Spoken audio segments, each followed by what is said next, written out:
찬양하라 내 영혼아, 찬양하라 내 영혼아, 온 마음과 정성 다하여 주 찬양하라.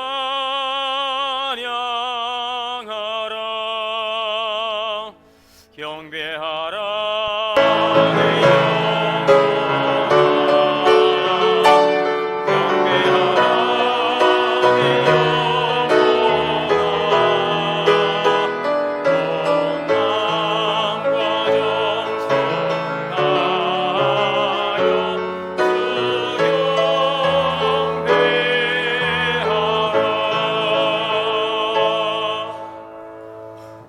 찬양과 경배 받으시기 합당하신 살아계신 하나님, 은혜와 사랑을 감사합니다. 복되고 거룩한 주일, 사랑하는 주의 백성들 주의 전으로 불러주시고 예배할 수 있도록 은혜 주시니 감사합니다. 오늘도 영과 진리로 예배하오니 주님 홀로 영광 받아 주시옵소서. 우리 주 예수 그리스도의 이름으로 기원하옵나이다. 아멘.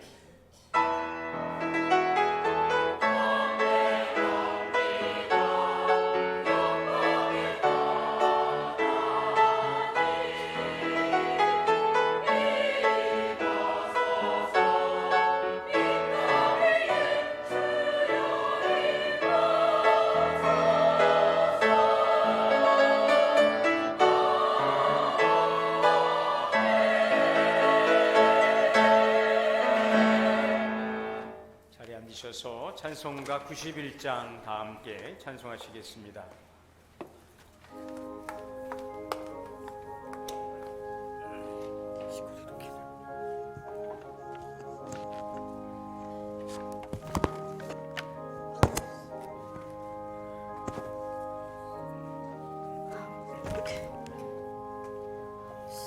슬픈 마음 있는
교동문 83번 다 함께 교독하시겠습니다.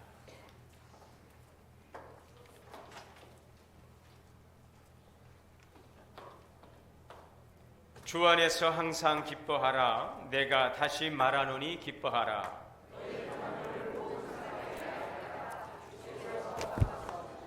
아무것도 염려하지 말고 다만 모든 일에 기도와 간구로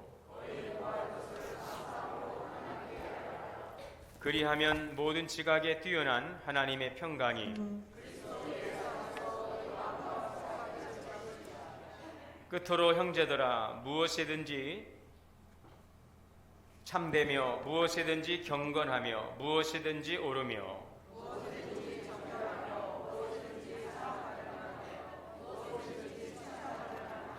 무슨 덕이 있든지 무슨 기림이 있든지 이것들을 생각하라. 그리하면 평강의 하나님이 너희와 함께 계시리라. 아멘. 다 함께 회개의 기도 드리시겠습니다.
사랑과 은혜 하나님, 허물과 죄로 죽었던 저희를 예수 그리스도 안에서 구원하여 주시고 영원한 생명과 참된 기쁨 속에 살아가게 하심을 감사합니다.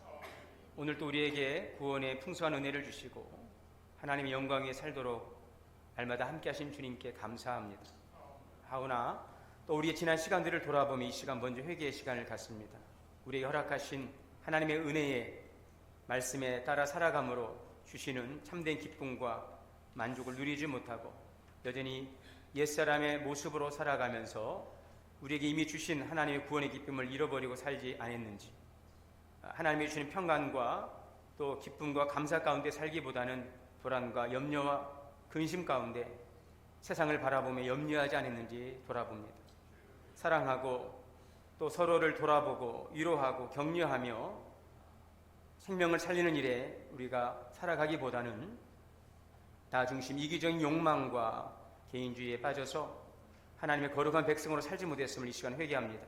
성령께서 우리 가운데 우리 연약함을 비춰주시고 또 각자의 심령 가운데 주시는 은혜의 깨달음을 통하여서 회개할 때에 주님께서 긍휼의 은총을 더하시고 하나님 우리의 모든 죄와 허물로부터 우리를 자유케 하여 주시옵소서. 이 시간 이 예배를 통하여서 거룩하신 하나님의 말씀 앞에 서게 하시고 하나님이 기뻐하는 바를 이뤄갈 수 있는 우리 될 수 있도록 성령님 도우시고 인도하여 주시옵소서. 우리의 죄를 거룩한 주의 보혈로 씻어주시기를 믿고 감사하며 우리 주 예수 그리스도 이름으로 죄 고백기도 드립니다. 아멘. 그러므로 이제 그리스도 예수 안에 있는 자에게는 결코 정죄함이 없느니라. 전능하사 천지를 만드신 하나님 아버지를 내가 믿사오며 그 외아들 우리 주 예수 그리스도를 믿사오니 이는 성령으로 잉태하사 동정녀 마리아에게 나시고 본디오 빌라도에게 고난을 받으사 십자가에 못 박혀 죽으시고 장사한 지 사흘 만에 죽은 자 가운데서 다시 살아나시며 하늘에 오르사 전능하신 하나님 우편에 앉아 계시다가 저리로서 산자와 죽은 자를 심판하러 오시리라. 성령을 믿사오며 거룩한 공예와 성도가 서로 교통하는 것과 죄를 사하여 주시는 것과 몸이 다시 사는 것과 영원히 사는 것을 믿사옵나이다. 아멘.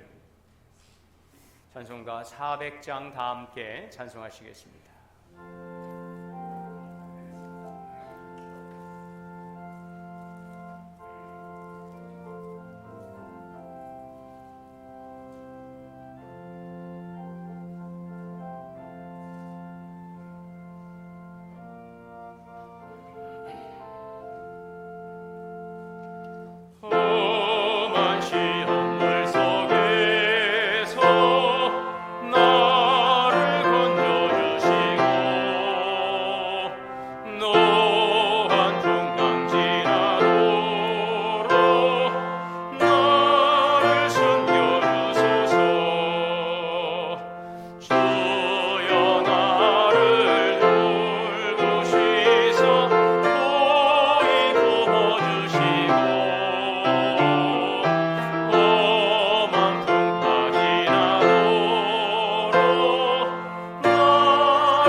장로님 대표해서 기도 인도하시겠습니다.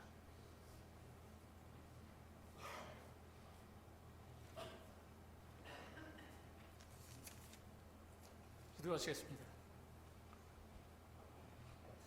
사랑과 은혜가 충만하신 하나님 아버지, 오늘도 2월 둘째 주 저희를 성전 거룩한 예배의 자리로 불러주시고 주님께 찬양과 경배를 드릴 수 있는 은혜를 허락하심에 감사를 드립니다. 이 시간 저희 마음과 삶을 온전히 주님께 올려드립니다. 주님께서 이 예배를 기쁘게 받으시고 저희 심령을 새롭게 하여 주시옵소서. 하나님은 저희 길이요 진리요 생명이 되셔서 날마다 주님이 기뻐하시는 선한 길로 저희를 인도하여 주실 줄 믿습니다. 역사의 주관자이신 하나님, 민족의 설 대명절이 지나고 봄이 온다는 입춘이 지났는데도 한겨울의 무서운 한파가 몰아쳐 저희들을 힘들게 하고 있습니다. 그러나 하나님은 찬바람 속에서도 생명의 기운이 돋아나게 하시고 아름다운 꽃을 준비하실 줄 믿고 따스한 봄을 기다립니다. 생명의 빛으로 오신 창조의 질서 속에서 자연의 한치도 오차도 없이 주님의 섭리에 따라 움직이고 있음을 깨닫습니다. 주님, 대한민국을 위해 간절히 기도합니다. 우리나라가 지금은 정치적 혼돈의 소용돌이 속에서 극심한 분열로 나라가 혼란스럽지만 역사의 주관자이신 하나님께서 국민이 주인되는 새로운 대한민국을 만들어주시는 과정으로 믿습니다. 그리하여 정의가 강물처럼 흐르고 민족이 화합되어 힘차게 발전하는 나라가 되게 하여 주시옵소서. 이 땅에 성령의 바람이 불어와 남북한이 평화적으로 복음으로 통일되고 큰 역사가 일어나도록 하여 주시옵소서. 교회의 주인이신 하나님 아버지, 제기동에 동원교회를 세워주시고 부활의 주님을 증거하고 구원의 방주로 복음을 전파하게 하시니 감사합니다. 우리 교회가 하나님 말씀을 묵상하고 하나님의 뜻을 구하며 기도 소리가 끊이지 않는 기도의 공동체가 되게 하여 주시옵소서. 담임 목사님을 중심으로 온 성도가 한마음 한뜻이 되게 하시고 구원의 역사가 동원교회를 통하여 성숙하기로 해가는 교회 되게 하여 주시옵소서. 성도들 한 사람 한 사람을 사용하여 주시옵소서. 우리 교회에 속한 모든 가정이 주님 안에서 화목하며 형통하게 하시고 하나님 안에서 영적 부유함을 누리는 가정이 되도록 축복하여 주시옵소서. 성도들의 삶의 어려움이 신앙의 걸림돌이 되지 않고 신앙 성장의 디딤돌이 되기를 간절히 소망합니다. 특별히 겨울철 추위 속에 우리 주변에 소외된 이웃들과 각종 질병으로 힘들어하시는 성도들에게 주님의 기이한 능력의 손을 내밀어 주셔서 모든 병의 근원을 차단해 주시옵고 안전하고 건강한 몸으로 회복시켜 주시옵소서.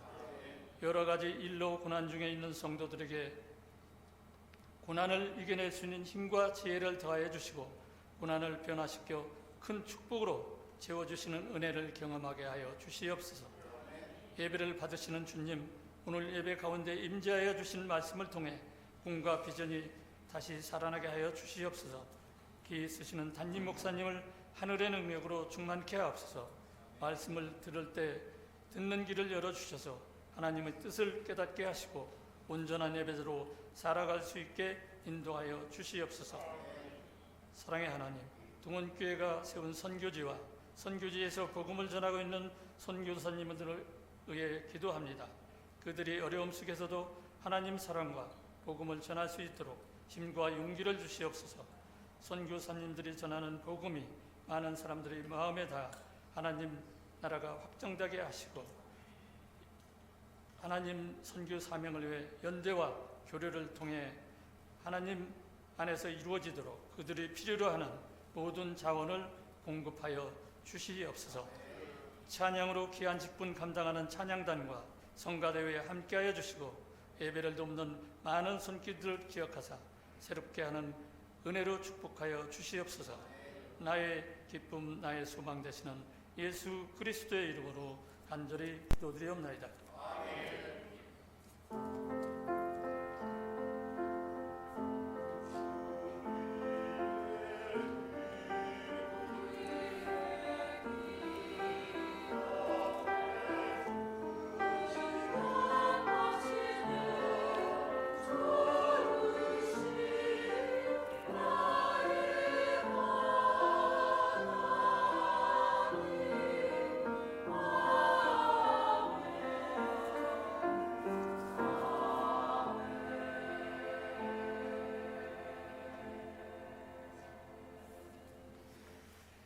하나님의 말씀 봉독하겠습니다.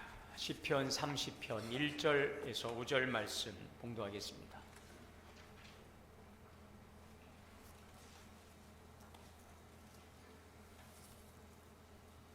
한 절씩 교독으로 봉독하시겠습니다. 여호와여, 내가 주를 높일 것은 주께서 나를 끌어내사 내 원수로 하여금 나로 말미암아 기뻐하지 못하게 하심이니이다.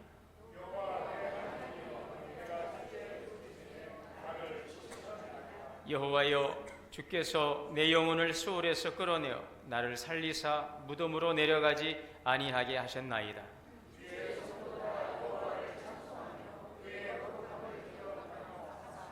다 함께요. 그의 노염은 잠깐이요 그의 은총은 평생이로다. 저녁에는 울음이 깃들일지라도 아침에는 기쁨이 오리로다. 아멘. 우리 할렐루야 성가대의 찬양으로 하나님께 영광 올리겠습니다.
감사합니다. 할렐루야. 우리 함께 좌우로 인사합니다. 주 안에서 사랑합니다. 축복합니다. 함께 예배드리는 우리 모두에게 하나님의 크신 은혜가 오늘도 충만하시기를 주의 이름으로 축복합니다. 오늘 성가대 찬양의 제목이 내가 새 일을 행하리라, 이런 제목인 것 같아요. 어떻게 오늘 말씀과 이렇게 연결되는지 참 놀랍습니다. 우리 성가대 찬양 방송으로도 유튜브로도 간간히 매주 성가를 듣고 있는데 확실히 현장에서 들으니까 확실히 다릅니다. 가까이에서 들으니까 그 감동이 막 울림이 찌릿찌릿. 아마 이 성가대 찬양 현장 예배에 또 다른 그런 은혜인 것 같아요. 우리가 이제 방송을 통해서도 또 온라인으로 예배하지만 또 현장에 오셔서 함께 예배하는 그 기쁨이 정말 충만한 것 같습니다. 항상 그 은혜의 기쁨이 우리 가운데 늘 넘쳐나시는 우리 모든 성도님들 되시기를 바랍니다. 요즘 감기, 독감, 전에는 이렇게 아프신 분들을 제가 잘 뵙지 못한 것 같은데 올해 들어서 유달리 많은 분들이 감기, 독감으로 하루 이틀이 아니더라고요. 일주일, 2주 체중이 쭉 빠지시는 경우도 있고요. 많은 분들이 지금 감기 또 독감으로 고생을 하고 있습니다. 또 어떤 분들은 또 오래전부터 가지고 계신 여러 가지 질환, 이런 분들이 지금 계절적인 원인인지는 모르겠으나 그런 부분들이 요즘에 굉장히 생활하시는데 큰 어려움을 겪고 계시고 또 그런 분들을 또 입원해 계신 환자들도 많고 그렇습니다. 참 안타까운데 저도 함께 기도하도록 하겠습니다. 저도 지난 주간에 좀 감기기가 있어서 병원에 가니까 저는 그렇게 심각한 줄 몰랐는데 의사 선생님이 깜짝 놀라면서 굉장히 이거 심각하다라고 하면서 그 약을, 독한 약을, 항생제를 막 넣어서 주시더라고요. 지금도 이제 회복 중에 있는데 그래도 오늘을 이렇게 맑고 청량한 목소리로 이렇게 예배할 수 있어서 얼마나 감사한지 모르겠습니다. 여러분, 이럴 때는 좀 웃어주시는 게 좋습니다. 굉장히 제가 무언합니다. 입춘이 지났는데도 여전히 무서운 한파가 맹위를 떨치고 있습니다. 그러나 여러분, 이제 입춘 지났잖아요. 이제 봄이 멀지 않았습니다. 우리 함께 힘을 내셔서 이 어려움을, 이 아픔들을 잘 이겨낼 수 있기를 바랍니다. 오늘 말씀의 제목, 아침에는 기쁨이 오리로다. 얼마나 여러분 참 시적인 표현이지 않습니까? 오늘 특별히 너무나도 이 말씀이 이 성경 그대로 그 말씀인데 너무도 좋아서 이 말씀 본문의 내용을 그대로 제목으로 올렸어요. 아침에는 기쁨이 오리로다. 저녁에는 울음이 깃들일지라도 아침에는 기쁨이 오리로다. 아멘. 우리에게 참 소망을 주는 그런 말씀입니다. 그렇습니다. 먼저 우리가 기억할 것이 있습니다. 하나님은 우리의 질병, 우리의 고통을 치료하시는 줄 믿으시기를 바랍니다. 오늘 본문은 지금 온갖 역경을 딛고 일어선 인생 승리자의 반열에 서게 된 다윗이 지난 과거를 돌아보면서 자신의 인생 경로를 쭉 돌아보고 또 인도에 오신 하나님의 그 구원의 은총을 찬양하는 그런 찬양의 시입니다. 다윗은 하나님의 인도하심에 대해서 찬송과 감사를 드리고 있습니다. 그러면서 그는 하나님을 높이고 있죠. 그가 높이는 하나님, 그가 하나님을 높일 수밖에 없는 그 이유, 오늘 1절 설명하고 있습니다. 1절입니다. 여호와여, 내가 주를 높일 것은 주께서 나를 끌어내서 내 원수로 하여금 나로 말미암아 기뻐하지 못하게 하심이니이다. 다윗은 고백합니다. 하나님께서 나를 끌어내어 주셨다라고, 하나님께서 나를 건져내어 주셨다고, 하나님께서 나를 구원해 주셨다라고 이렇게 고백을 하고 있어요. 어디에서 끌어내었습니까? 오늘 2절입니다. 내 하나님이여, 내가 주께 부르짖음에 나를 고치셨나이다. 아멘. 다윗도 질병이 있었던 것 같아요. 고쳐주셨대요. 이 질병에서 나를 끌어내 주셨다라고 그 치유의 은혜를 고백하고 있습니다. 여러분, 다윗이 얼마나 아팠을까? 오늘 본문 3절을 통해서 우리가 좀 짐작해 볼 수 있습니다. 얼마나 다윗이 고통스러워 있는지 3절에 보면 여호와여 주께서 내 영혼을 수월에서 끌어내어 나를 살리사 무덤으로 내려가지 아니하게 하셨나이다. 저 수월이라고 그랬습니다. 이 죽음, 이 무덤이라고 하는 표현은 정말 이 죽을 것 같다는, 수월과 무덤이라는 것은 거의 죽을 것 같다는 생각이 들 때 떠올릴 수 있는 그런 단어예요. 다윗이 얼마나 고통스러웠는지, 그냥 아픈 것이 아니에요. 죽을 만큼, 정말 죽을 것 같은, 여러분, 그런 고통. 다윗도 그랬어요. 얼마만큼 고통스러웠는지, 정말 이러다가 죽을 것 같은. 그런데 하나님께서 나를 그 죽음에서, 이 고통에서 나를 치료해 주셨다라는 것입니다. 정말 죽을 것 같은 고통. 여러분, 혹시 그런 경험 있으셨습니까? 정말 도저히 해결책이 보이지 않고 어디로도 벗어날 수 없을 것 같은, 이런 죽을 것 같은 이 깊은 이 절망감이 찾아올 때가 있습니다. 언제 그런 고통을 우리가 경험하게 됩니까? 사랑하는 이와의 이 세상에서 영원한 이별, 죽음이죠. 세상에서 이것처럼 고통스러운 일 없어요. 사랑하는 가족, 사랑하는 사람과의 죽음을 통한 이별. 그래서 어느 분이 자기 아내의 그 죽음에 대해서 표현하더라고요. 창자가 지금 끊어지는 것 같다. 끊어지는 것 같다. 창자가 끊어지는 아픔. 죽을 만큼 고통스럽다는 것입니다. 자, 그뿐 아니에요. 우리가 이 질병으로 인해서 신체적인 고통이 가해질 때에 이 심각한 질병, 어떤 장애를 겪게 될 때에 여러분 얼마만큼 절망스럽습니까? 극심한 신체적인 고통 가운데서 이것이 회복되지 않고 오랫동안 이 병상에서 지속될 때 정말 살고 싶지 않아요. 정말 죽을 것 같아요. 예상치 못했던 재난, 어떤 재해, 큰 위험에 처해져 있을 때 정말 그 고통은 이루 말할 수가 없어요. 시험이나 또 어떤 취업이나 어떤 사업에서 여러 번 실패하고 큰 좌절을 겪고 도대체 나의 그 미래가 지금 어떻게 될 것인지에 대해서 전혀 내다볼 수 없는 이런 절망적인 상황도 그에게는 큰 고통일 것입니다. 정말 믿었던 사람으로부터의 배신이나 사람들로부터 부당한 대우를 받고 억울하게 고립되고 홀로 되어 있는 이러한 극심한 그 고립, 그 외로움들, 돌이킬 수 없는 어떤 실수로 인해서 이것을 이제 다 감당할 수밖에 없는, 이게 조여오는 그런 압박감들 있잖아요.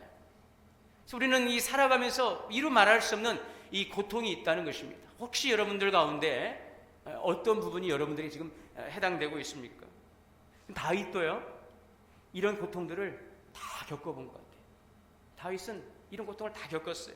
오늘 보게 되면 다윗이 그럼에도 불구하고 나를 고치셨나이다 라고 하는 표현을 하고 있죠. 주께서 나를 고치셨나이다. 다윗은 이 고백 속에서 그가 어떠한 질병에서 고침받았음을 우리가 보게 되어지는데, 이 고쳐주셨나이다 라고 하는 이 고쳐주셨나이다, 라파라고 하는 이 히브리어는 육체적인 질병만이 아니라 정신적인, 그러니까 영적인 이 모든 것들로부터의 그 회복을 의미하고 있는 그런 단어가 되겠습니다. 여러분, 다윗도요, 우리들처럼 큰 병에 걸렸던 것 같아요.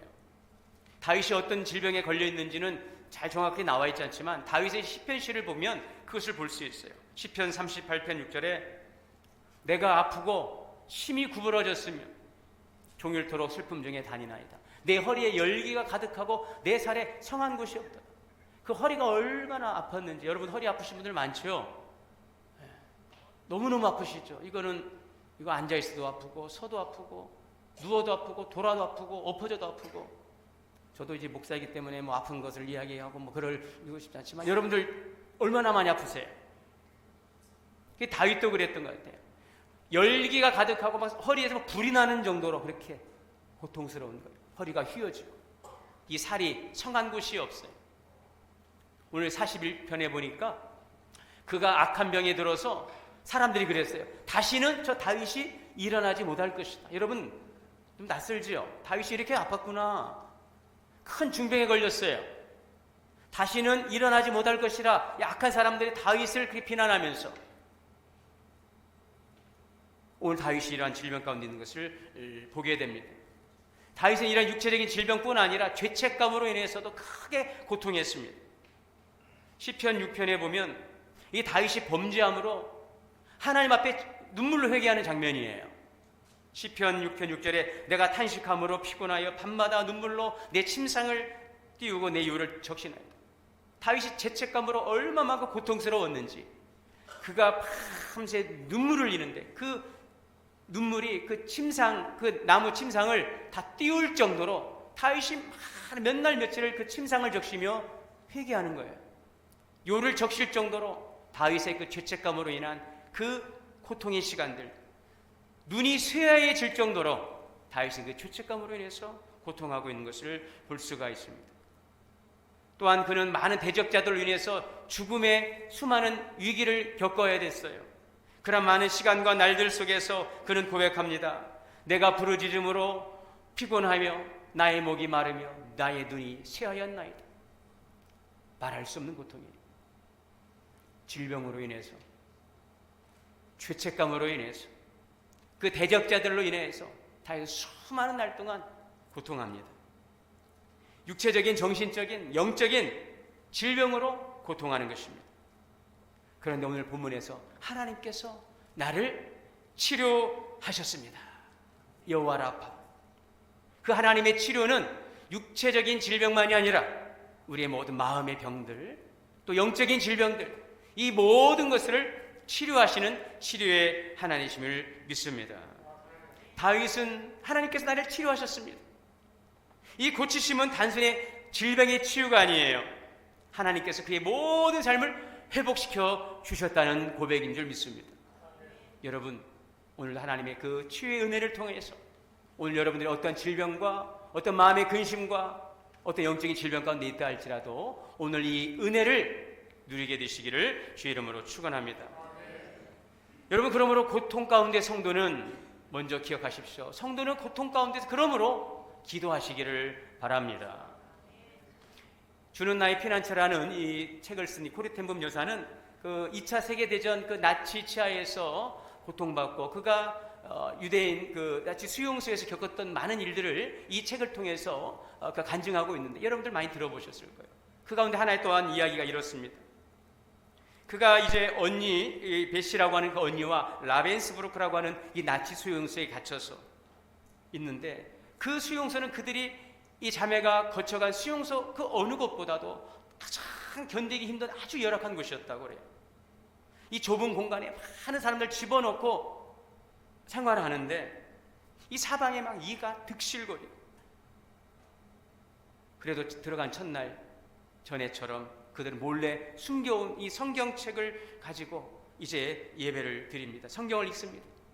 자, 그런데 성경을 펼쳐보니까 이 본문이 데살로니가전서 5장에 있는 말씀이었어요. 항상 기뻐하라. 쉬지 말고 기도하라. 범사에 감사하라.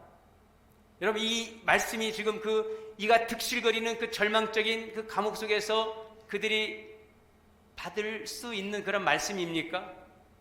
어울리지 않죠. 어떻게 하나님 이러한 상황에서 감사할 수 있습니까? 내일을 알 수 없는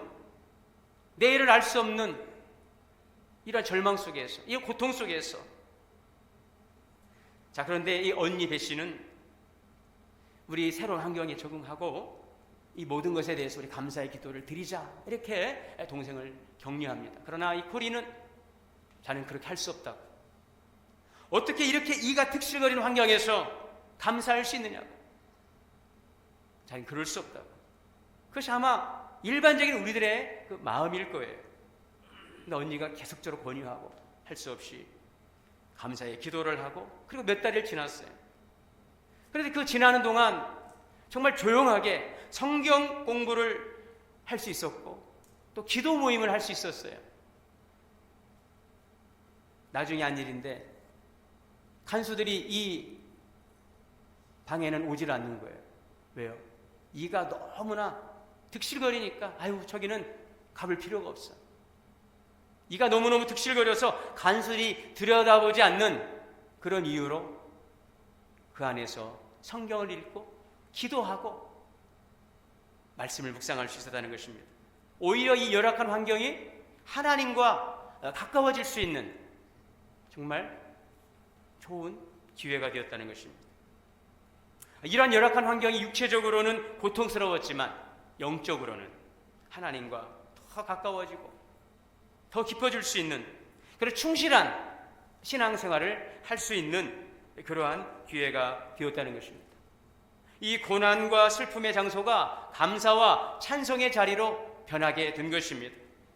성도 여러분, 오늘 여러분들의 처한 그 자리가 고난과 고통의 자리이지만 이 자리가 감사와 기쁨의 자리, 찬양의 자리로 비록 육체적으로는 곤고하고 마음적으로는 많은 근심이 나를 누르고 있을지라도 우리의 영은 주님을 향하여 기뻐하고 감사하고 우리가 이전에 알 수 없었던 귀로만 듣던 하나님에 대하여서 우리가 눈으로 볼 수 있고 경험할 수 있는 그 은혜의 기회로 만들어가는 우리 믿음의 성도들이 다 되실 수 있기를 주의 이름으로 축원합니다.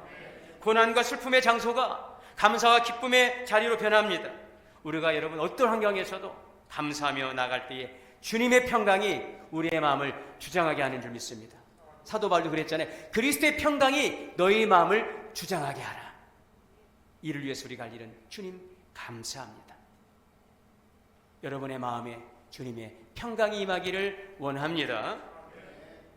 다윗은 죽을 만큼 이 고통스러운 그 상황에서 하나님께 어떻게 했습니까? 그는 부르짖었어요. 2절입니다. 여호와 내 하나님이여 내가 주께 부르짖음에 나를 고치셨나이다. 여기서 부르짖다라고 하는 것은 단순한 기도가 아니에요. 절박한 간절한 그 외침이에요. 오늘 우리에게는 이러한 절박함이 필요합니다. 하나님은 잘 모르겠어요. 우리의 고상한 점잖은 기도가 아닌 절박한 정말 부르짖는 정말 매달리는 간절한 성도의 그 기도를 주님께서 듣기를 원하실 때가 있어요. 여러분 그러한 기도를 드려보셨습니까? 이스라엘 백성들도 부르짖었습니다.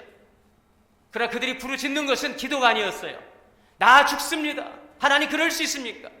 원망의 소리였어요. 우리 누구나 다 원망할 수 있어요. 아프다고 소리 낼 수 있어요. 그러나 여러분 기도한다는 것은 다른 차원이에요. 오늘 여기저기에서 나 정말 죽고 싶어요. 정말 죽을 것 같아요. 아픔의 소리들이 막 들려오는데 그런 소리들 너머에 성도들의 부르짖는 기도가 있기를 축복합니다. 여러분 우리의 그 부르짖음이 단지 우리의 외침이 아니고 우리의 탄식이 아니고 우리의 간절한 기도가 되시기를 바랍니다. 그럴 때에 하나님을 경험하게 되는 거예요. 이스라엘 백성들의 그 부르짖는 그 소리가 아니라 그 외침이 아니라 모세의 기도, 간절한 부르짖음, 오늘 여러분들의 기도가 되시기를 주의 이름으로 축원합니다. 그래서 오히려 이럴 때가 더욱더 성도들이 기도해야 될 거예요. 여기서 죽겠습니다, 죽겠습니다, 죽겠습니다라고 할 때에 우리 성도들은 함께 모여서 간절히 부르짖어 기도해야 될 줄 믿습니다. 왜 꼭 부르짖어야 되나요? 그냥 조용히 하면 안 되나요? 하나님은 뭐 귀가 잘 안 들리시나요? 그게 아니에요. 그런데 하나님은요 부르짖으래요. 왜요? 모르겠습니다. 그냥 우리의 머리털까지 세신 하나님께서 우리의 마음을 다 간파하신 하나님께서 다 아실 텐데 왜 꼭 그렇게 내 마음 내 상태 알면서 내가 지금 그럴 상황이 아니라는 걸 알면서 하나님은 참 이상하시다. 저도 모르겠습니다. 그런데 하나님은 부르짖으래요. 기도하시래요. 그럼 우리는 어떻게 해야 될까요? 부르짖어 기도하시기를 바랍니다. 그러면 하나님께서 그걸 깨닫게 하신다는 것입니다. 그걸 알게 하신다는 거예요. 그래서 우리는 신앙생활은 말보다도 순종이 되라고. 하나님이 부르짖으라 때는 그만한 이유가 있는 거예요. 오늘 우리들이 여러분 어느 때보다도 이렇게 많은 분들이 또 아프고 힘들어하는 때에 왜 그럴까? 올 겨울이 너무 추워서 그런가? 나이들을 많이 드셔서 그런가? 물론 여러 가지 생각할 수 있겠지만 지금 성도들에게 주님께서 뭐라고 하십니까? 기도할 때다. 성도들을 위해서 기도할 때다. 너에게 병든 자들이 있느냐? 너희는 서로 병 낫기를 위하여 기도할지니라. 이 아픔을 통해서 기도하게 하시고, 죄송합니다. 또 지난번처럼 되지 않도록.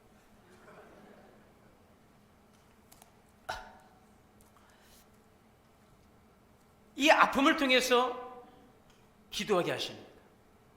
이 기도를 통해서 성도들을 위해 중보하게 하십니다. 그 기도를 통해서 교회를 위해 기도하게 하시고, 그 기도를 통해서 오늘 우리에게 정말 주시는 놀라운 하나님의 일하심을 준비하도록 하나님께서 행하시는 일이라면 어떻습니까, 여러분? 이 고통도 감사할 수 있음을 믿습니다. 시편 30편 4절 주의 성도들아 여호와를 찬송하며 주의 거룩함을 기억하며 감사하라. 우리가 기도할 때 하나님께서 우리 인생을 회복시키시고 슬픔을 기쁨으로 변화시켜 주신다는 것입니다. 여러분 기억하십시오. 하나님의 은총은, 따라합시다. 하나님의 은총은 영원합니다. 그렇습니다. 하나님의 은총은 영원한 줄 믿습니다. 이것이 오늘 결론의 말씀이에요. 하나님의 은총은 영원합니다. 오늘 5절에 보시면 그의 노여움은 잠깐이요 그의 은총은 평생이로다. 하나님의 은혜는 평생이에요. 저녁에는 울음이 깃들일지라도 아침에는 기쁨이 오리로다. 밤에 슬픔이 잠깐 있다가도 바로 아침에는 기쁨이 찾아오리라는 확신이에요. 우리가 살아가면서 비록 힘들고 지쳐서 참고 견딜 수 있는 이유가 바로 여러분 여기 있는 거 아니겠습니까? 우리는 확실한 약속과 확실한 승리를 우리 보장받은 성도들인 것입니다. 이 어려움이 아무리 지속될 것 같아도, 이 힘듦이 계속될 것 같아도 그렇지 않아요. 깊은 밤이 지나면 새벽이 오는 것입니다. 우리를 위해 하나님의 예비한 아침이 있는 것입니다. 예수님께서 십자가에서 극심한 고난을 당하시고 십자가에 죽임 당하셨어요. 제자들은 절망했습니다. 많은 사람들은 절망했습니다. 온 세상이 깊은 어둠 속에 빠져 있는 것 같았어요. 그러나 사울 후에 어떻게 됐습니까? 예수님의 말씀대로 예수님께서 사망의 권세를 이기시고 부활하시고 승리하셨어요. 아멘. 영원한 우리에게 기쁨을 주시고 영원한 생명을 주신 줄 믿습니다. 여러분, 하나님의 은총은 영원합니다. 하나님의 은총은 영원한 거예요. 고난은 잠시입니다. 하나님의 영광은 영원합니다. 새벽 묵상이 지금 이제 누가복음으로 어제 그 새벽부터 토요일이죠. 토요일 새벽부터 시작이 되었습니다. 금요일이죠. 네, 금요일부터 시작이 되었습니다. 토요일이죠. 알아서 하세요, 목사님. 금요일입니까? 토요일입니까? 토요일이죠. 네, 토요일부터 묵상이 시작이 되었는데 여러분 잘 하세요. 왜냐하면 이번 전교인 성경 퀴즈대회는 새벽 묵상에서 나옵니다. 근데 묵상이 지금 누가복음이에요. 우리 사순절, 그 사순절이 오고 이제 부활절이 오게 될 텐데 거기 다 맞춰서 지금 본문을 정했어요. 그래서 새벽 묵상을 통해 은혜 받으시고 이 누가복음을 깊이 한번 묵상해 보세요. 그리고 누가복음을 잘 공부해서 이번 성경 퀴즈대 난이도를 좀 올려서, 전에 열심히 공부했는데 아유 목사님 문제가 너무 쉬워가지고 괜히 공부했으면 그런 분들이 계시더라고요. 진짜 괜히 공부 안 한 것처럼 난이도도 높이고 아주 더 풍성하게 해볼 생각인데, 이 누가복음에 보니까 이 1장에 이 사가랴와 엘리사벳의 이야기가 나옵니다. 이 본문의 말씀을 통해서 하나님의 때를 기다리는 그 믿음에 대해서 말씀을 하셨어요. 그래서 오늘 말씀을 준비하면서 뭐 어쩜 오늘 이 본문과 이렇게 연결될까 싶어서 제가 토요일 새벽에 전했던 말씀을 우리 함께 오늘 이 말씀의 결론 부분에서 함께 나눠도 좋겠다. 하나님의 때를 기다리는 믿음이 누가복음 1장 시작의 그 말씀이었어요. 사가랴 엘리사벳은 하나님 앞에서 참으로 의로운 부부였어요. 믿음의 가정이었어요. 그런데 그 가정에 자녀가 없어요. 당시 유대 사회에서 자녀가 없는 것은 수치로 여겼습니다. 그러나 이들은 하나님을 원망하지 않습니다. 끝까지 신실했습니다. 중요한 것은 하나님이 그들의 믿음을 외면한 것이 아니었어요. 그들의 기도를 외면한 것이 아니었어요. 가장 좋은 때를 기다리고 계셨던 것입니다. 하나님의 침묵 같았는데 그것이 하나님의 거절이 아니란 사실을 그들은 깨닫게 되는 것입니다. 어느 날 이 제사장 사가랴가 성전에서 이 기도의 그 분향단을 이제 분향을 하고 있는데 천사 가브리엘이 나타나서 그 가정을 통해 줄 세례 요한의 그 출생을 예고해 주죠. 수태고지입니다. 천사는 장차 이 가정에 나게 될 요한이 장차 예수님의 길을 예비하는 선지자로서 역할을 감당하게 될 것을 알려주지요. 그러나 사가랴는 그 천사의 말을 듣고도 믿지 못했어요. 내가 이렇게 늙었고 내 아내도 이렇게 늙어 나이 많은데 어떻게 우리 가정에 생명이 나올 수 있습니까? 그 결과 하나님이 사가랴를 말 못하게 하고 침묵의 시간을 주시는데, 그러나 하나님은 하나님의 때에 하나님의 계획을 이루어 가십니다. 하나님의 말씀대로 엘리사벳은 임신하고 하나님의 은혜를 이제 고백하지요. 누가복음 1장 25절입니다. 주께서 나를 돌보시는 날에 사람들 앞에서 내 부끄러움을 없게 하시려고 이렇게 행하심이라. 오늘 다윗의 고백처럼 내가 이 죽을 것 같은 고통 가운데서 내가 정말 일어서지 못할 것 같은 이 절망 속에서 나의 그 아픔을 박수치고 있는 악인들에 대해서 하나님께서 그러하지 못하도록 그의 부끄러움을 담당하지 않도록 다윗을 치료하셨던 것처럼 오늘 이 엘리사벳은 고백합니다. 주님께서 나의 그 부끄러움을 없게 하시려고 이렇게 행하심이라. 주께서 나의 부끄러움을 씻어 주셨습니다. 주님께서 나를 치유해 주셨습니다. 여러분, 하나님의 때를 기다리고 기도하는 성도들 반드시 하나님의 때가 옵니다. 고통 가운데 응답을 기다리고 있습니까? 지금 캄캄한 시련 가운데 있습니까? 여전히 그러나 우리에 대한 시선을 거두지 아니하시고 우리를 바라보시는 하나님을 바라보시기를 바랍니다. 이 말씀을 기억하시죠? 따라해 보겠습니다. 하나님의 은총은 평생입니다. 하나님의 은총은 평생입니다. 아침에는 기쁨이 올 것입니다. 그러하게 오늘도 이 시간도 오히려 하나님을 깊이 경험하는 은혜가 있기를 축복합니다. 제가 또 한번 병원에 가서 이제 다 나은 줄 알고 이제 의사 선생님 앞에 가서 저 어때요? 이제 그 아직도 여기 목에 뭐가 다 걸려 있는 것 같은데 이거 왜 그러죠? 그분이 하시는 말씀이 의사 선생님이 그것이 마지막 증상입니다. 되게 반갑더라고요. 여기 딱 뭐가 딱 걸려 있어요. 네. 이거 어떻게 해요? 그게 마지막 증상이래요. 이제 얼마 남지 않아요. 그러면 그냥 가면 될까요? 일주일만 더 드세요. 마지막 증상이래요.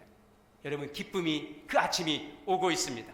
사람의 위로는 한계가 있어요. 여러분 기억하세요. 사람의 위로는 한계가 있습니다. 인간의 의지도 한계가 있어요. 그러므로 우리 의지로 이길 수 없어요. 사람의 위로로 이길 수 없어요. 하나님의 은혜가 임하여야 될 줄 믿습니다.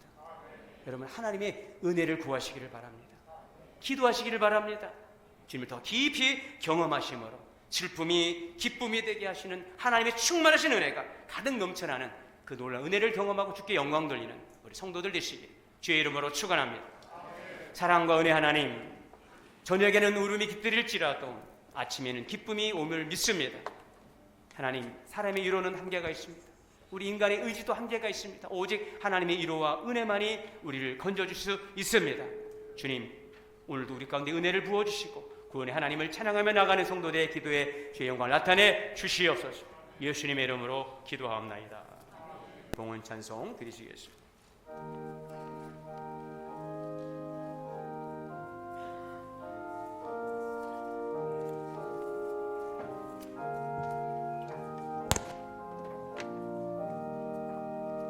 겸손히 주를 섬길 때 괴로운 일이 많아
드린 예물 위해 기도합니다.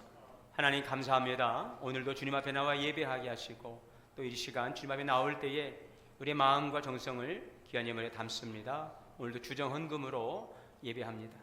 하나님의 것을 주께 드리는 이 11조의 믿음도 드립니다. 언제나 11조의 믿음 축복을 통하여 주시는 은혜의 복된 은총이 가정과 기업에 넘쳐나게 하옵소서. 감사의 은혜를 드립니다. 범사, 생일 감사, 주일 금식, 3일 금식, 건강 지켜주심을 감사합니다. 선교 헌금, 지역 민족 열방을 향한 귀한 헌신과 다음 세대를 향한 장학 헌금을 드립니다. 오늘도 여러 모습으로 주의 전에 나와 섬기며 헌신하고 수고하는 아름다운 헌신도 주님께서 받아 주옵소서.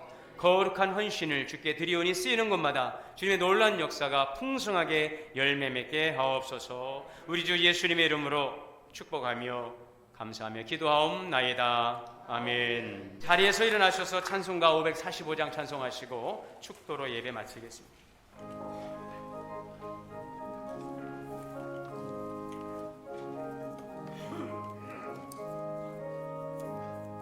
이 눈에 아무 증거 아니 배워도 믿음만을 가지고서 늘 걸으며 이 귀에 아무 소리 아니 들려도 하나님의 약속 위에 소리라 걸어가세 믿음 위에 서서 나가세 나가세 의심 버리고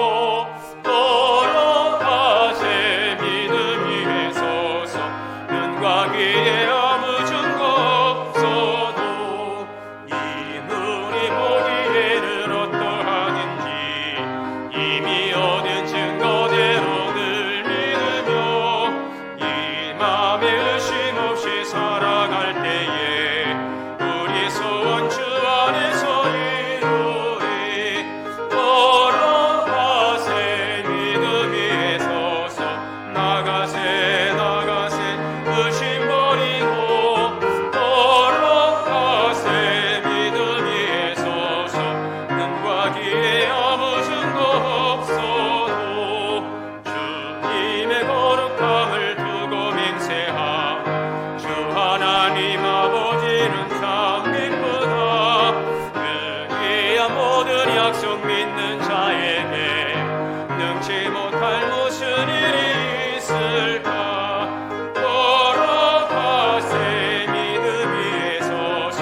나가세 나가세 의심 버리고 걸어가세 믿음 위에 서서 눈과 귀에 아무 증거 없어도.